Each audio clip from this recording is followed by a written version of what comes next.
तर नमस्कार सगळ्यांना, मी अमृता तुमचं आपल्या नवीन एका व्हिडिओमध्ये आली होती गोपाळपूरला। मागच्या वेळी सांगितलं होतं मी विष्णुपद बघून गोपाळपूरला जाणार होतो आम्ही सगळेजण, कारण की जणायचा संसार बघण्यासाठी। मग त्याच्यामुळेच आम्ही ह्या साईडला आलो होतो। प्रथम दर्शन घेतले, इथं प्रथम दर्शन घेण्यासाठी होतं। इथं प्रथम दर्शन घेतलं त्यानंतर आम्ही लगेच तिथून निघालो।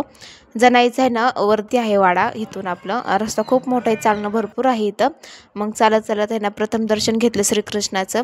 त्यानंतर तिथनं दर्शन घेतलं, तर पण आतमध्ये व्हिडिओ काढायला मनाई होती, त्याच्यामुळे आम्ही काही तिथं व्हिडिओ नाही काढला। त्यानंतर आम्ही पुढे गेलो होतो, बघतो तर काही जणायचा हंडा होता इथं, त्या काळातला आहे, खूप छान होता, पितळाचा होता, तर खूप मस्त होता हंडा। त्यानंतर आम्ही ह्या साईडला आलो आहे इथं आहे ना, तर पुढं जाण्याचं जात आहे ते नक्की व्हिडिओ बघा।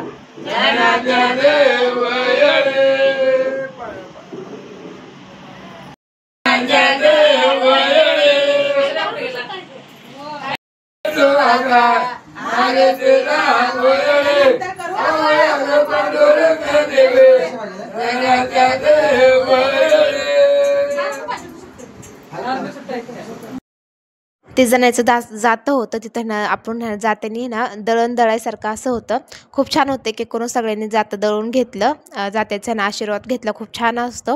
ते तिथं जणायची वाकळ आहे, म्हणजे त्या काळातली वाकळ आहे, ते बघण्यासाठी ना अशी खाली रूम आहे वेगळीच, खालती पायऱ्या आहेत आणि आतमध्ये एक रूम आहे। तसं आहे ना, आम्ही गेलो होतो आतमध्ये, खूप आहे ना थंडगार होतं बरं का, गरम अजिबात होत होतं, तर त्या काळातलं असणार आहे त्याच्यामुळं थंडगार होतं। त्यानंतर आतमध्ये ना फोटो व्हिडिओ काढायला नको म्हणजे मनाई होती, त्याच्यामुळं पण मी फोटो व्हिडिओ नाही आत काढले। त्यांना जणायची ना वाकळ होती आणि विठ्ठल रुक्मिणीची मूर्ती होती, त्याच्यामुळे ना आतमध्ये व्हिडिओ नाही काढले। त्यानंतर साईडला जी बघितली ना आता तुम्ही, तिथं रूम आहे, जणायची रूम आहे असं म्हणतात तिथे। त्यानंतर ना आम्ही लगेच तिथून बाहेर निघालो। बाहेर जाण्यासाठी पण तशाच पायऱ्या, जशा खालत्या उतराय पायऱ्या होत्या आणि त्याच त्यांना वरती पायऱ्या होत्या, त्यात सगळ्यांनी मिळून आहे ना मठ्ठा पेलो आम्ही इथे। त्यानंतर सम्राटचं वेगळं चाललं होतं, मग मस्त कोणी पाणी पित होतं, कोण मठ्ठा पित होतं, त्यांना आम्ही तिथून लगेच निघालो, कारण की अजून पुढचे दर्शन बाकी आहे करायचे। त्यानंतर आहे ना बाहेर इथं बघितलं तर मंदिराच्या बाहेर 2 नंदी होते, आणि आतमध्ये बघितलं तर इथं लिहिलं होतं विठोबाचे आहे ना सासू सासरे आणि रुक्मिणीचे आई वडील, इथं मंदिर होतं त्यांचं। मग तेच मंदिर बघण्यासाठी आम्ही आलो होतो दर्शनला। इथं लाईन होती लागलेली, थोडीशी 5-10 मिनटं आम्हाला लागले लाईनला। तर तिथलं दर्शन घेतलं, तर बाहेर अंगणामध्ये कबूतर होते सगळे, असे खूप छान होतं, रिकाम होतं परिसर इथला, तर बघायला बसायला पण खूप छान होतं। तिथल्याच अंगणात आम्ही सगळेजण बसलो होतो गप्पा मारत। त्यानंतर बाहेर बसलो तर थंडगार हवा येते, त्यामुळे मी केस वरती बांधून घेतले पहिले, आणि मस्त आमचं आहे ना गप्पांचा रमलं होतं, मस्त अशा गप्पा मारत होतं, कोण चॉकलेट खात होतं, कोण काय खात होतं। त्यानंतर आम्ही मस्त असं 5-10 मिनिटं बसलो, कारण की आम्हाला जायचं होतं पुढे। ते नेक्स्ट व्हिडिओ तुम्ही नक्की बघा, आम्ही चाललो आहे कुठे तुम्हाला नक्की कळेल पुढच्या व्हिडिओमध्ये। त्यानंतर परी मॅडम चाललं तर चिंचा खायचे, जे आम्हाला पहिला टाईम आम्ही जेव्हा शाळेत जातो तेव्हा पहिल्या चिंच भेटायचे ना, तेवाली चिंच खात बसली होती ते।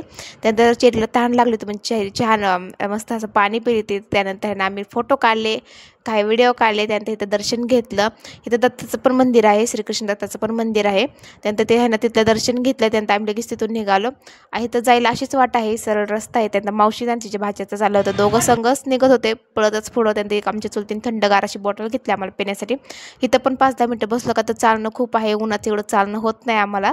त्यानंतर आम्ही ना रिक्षामध्ये बसलो, कारण की आम्हाला जायचं होतं पुढे, व्हिडिओमध्ये तुम्हाला नक्की बघायला भेटेल की आम्ही कुठं चाललेलो आहे। तर आम्ही चाललो होतो पुढे, त्या मार्गे आम्हाला जायचं आहे, त्या मार्गे तुम्हाला जायचं आहे। तुम्हाला नेक्स्ट व्हिडिओ नक्की बघायला भेटेल की आम्ही कुठे चाललो आहे पुढे।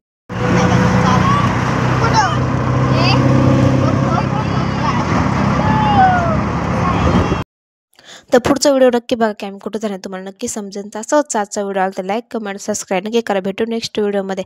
आणि शॉर्ट व्हिडिओ पण मी टाकला आहे, लॉंग व्हिडिओ पण टाकला आहे, ते नक्की जाऊन बघा। भेटू नेक्स्ट व्हिडिओमध्ये।